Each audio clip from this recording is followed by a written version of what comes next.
Nous sommes à Enios, vous allez animer un atelier sur le plan de travail. Oui. D'abord, c'est quoi un plan de travail ?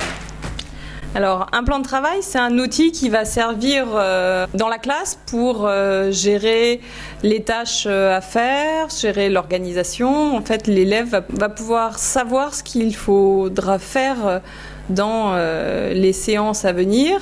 Ça lui permettra de planifier un peu son travail, de savoir vers où il doit aller, ce qu'il doit faire, quelles sont les listes de tâches à faire. Ça lui permettra aussi peut-être d'avoir des accès à des ressources particulières, des vidéos, des fiches d'aide ou d'autres documents.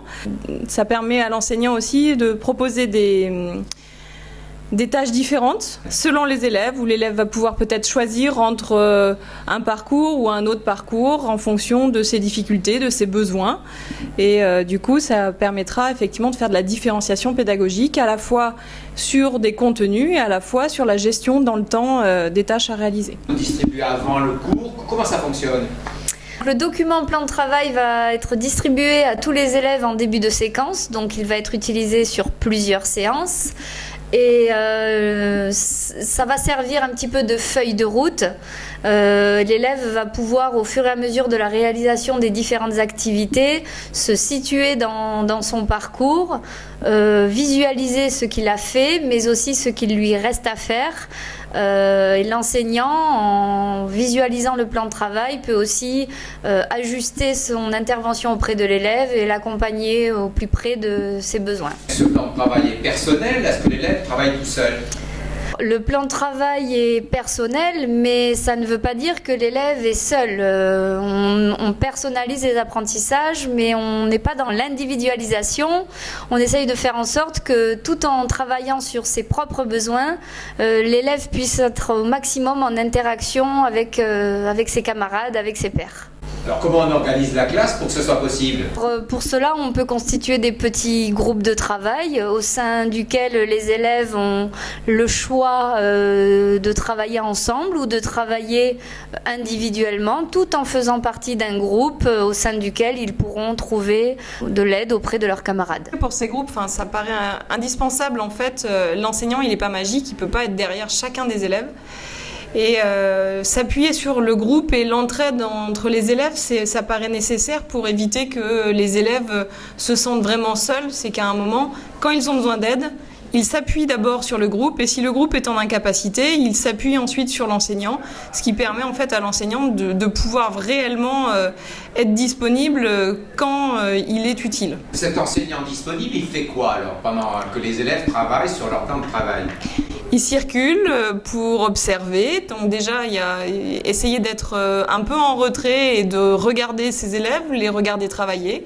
Mais du coup, quand on les regarde, on s'aperçoit que certains ne s'investissent pas dans la tâche, donc dans ce cas-là, on va les encourager, on va les solliciter. On sent qu'il y a parfois des difficultés, on est là pour poser des questions, pour savoir ce qui pose problème, essayer de leur poser des questions pour débloquer justement les réponses.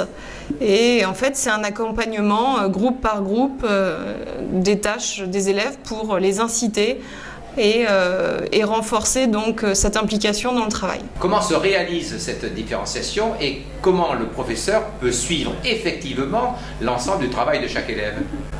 Alors la différenciation, elle peut se décliner de différentes manières.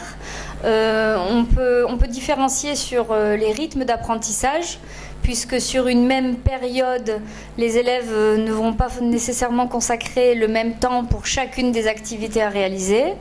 On peut également différencier sur les contenus en proposant parmi un panel d'activités, en proposant à l'élève de choisir parmi ces activités ou ces exercices celles qu'il souhaite réaliser en fonction de ce dont il se sent capable à ce moment-là. Pour le suivi des élèves, ce n'est pas évident de suivre l'avancée de chaque élève dans le cadre d'un plan de travail.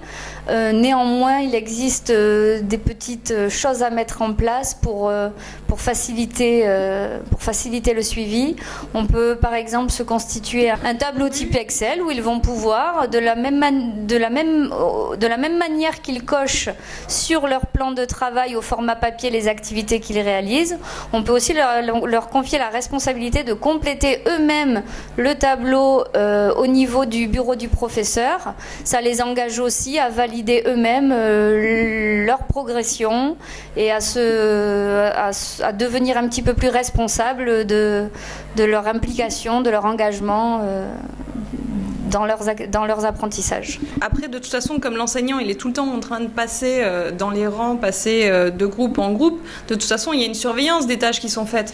On voit très bien l'avancée du travail, on est là en tant que correcteur, on est là en tant que conseiller, et donc c'est pas, on laisse pas les élèves faire leurs tâches chacun de leur côté. On est là quand même au centre pour les accompagner, les aider et vérifier aussi que à la fois le travail est fait et il est fait en suivant une méthode qui paraît adéquate.